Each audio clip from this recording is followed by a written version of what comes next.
Doctor Sunil Dubey और वैद्य सुभाष दुबे के द्वारा सभी तरह के यौन रोग एवं चर्म रोगों का सफल इलाज। दुबे क्लिनिक, लंगर टोली चौराहा, पटना। नमस्कार, आप देख रहे हैं सिटी पोस्ट। मैं हूं अभिषेक मिश्रा। जम्मू कश्मीर से धारा 370 हटाए जाने के बाद एक तरफ देश की राजनीति का पारा चढ़ा हुआ है, वार और पलटवार वाली स्थिति है। कई राजनीतिक दलों में असमंजस की स्थिति है और कई तरह के बयान सामने आ रहे हैं। तो कई अजीबोगरीब स्थिति भी देखने को मिल रही है धारा 370 के बाद। कई अजीबोगरीब राजनीतिक स्थिति देखने को मिल रही है धारा 370 हटाए जाने के बाद। ऐसी ही एक स्थिति है जिसकी चर्चा हम आपसे करने जा रहे हैं, बताने जा रहे हैं उस स्थिति के बारे में।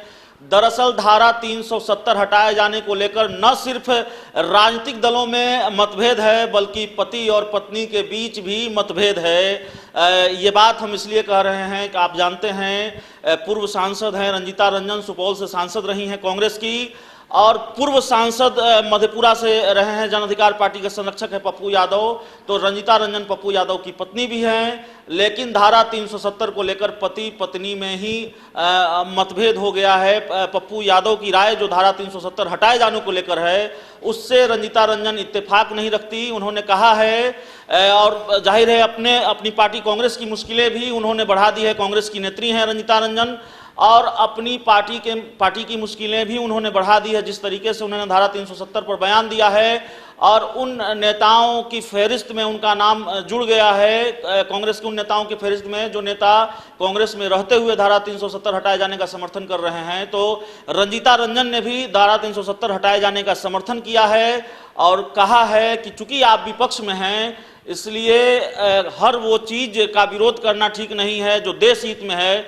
देश हित में भी अगर कोई फैसला लिया जाए तो सिर्फ उसका इसलिए विरोध करें क्योंकि हम विपक्ष में हैं, ये नीति और रणनीति ठीक नहीं है। धारा 370 हटाया जाना ठीक है और उसे तो हटना ही था। दिलचस्प यह है कि रंजीता रंजन के जो पति हैं जन अधिकार पार्टी के संरक्षक और पूर्व सांसद पप्पू यादव, उन्होंने धारा 370 हटाए जाने की खिलाफत की है, उसके खिलाफ बयान दिया है और कहा है कि जम्मू कश्मीर से धारा 370 हटाया जाना बिल्कुल गलत है। अगर जम्मू कश्मीर से धारा 370 हटाई जा सकती है तब तो कल को बिहार में आप राष्ट्रपति शासन लगा देंगे, पश्चिम बंगाल को केंद्र शासित प्रदेश बना देंगे।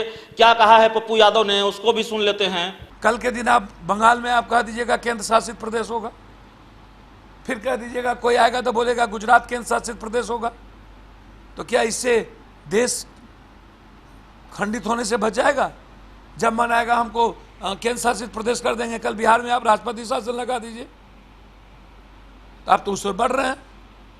मेरा सवाल यहाँ है कि जम्मू कश्मीर को केंद्र शासित प्रदेश बनाने का क्या मतलब था? और बिना रायशुमारी के, बिना संघीय व्यवस्था के, बिना संवैधानिक वे के, बिना लोकसभा, तो खत्म कर दीजिए लोकसभा और विधानसभा और राज्यसभा को।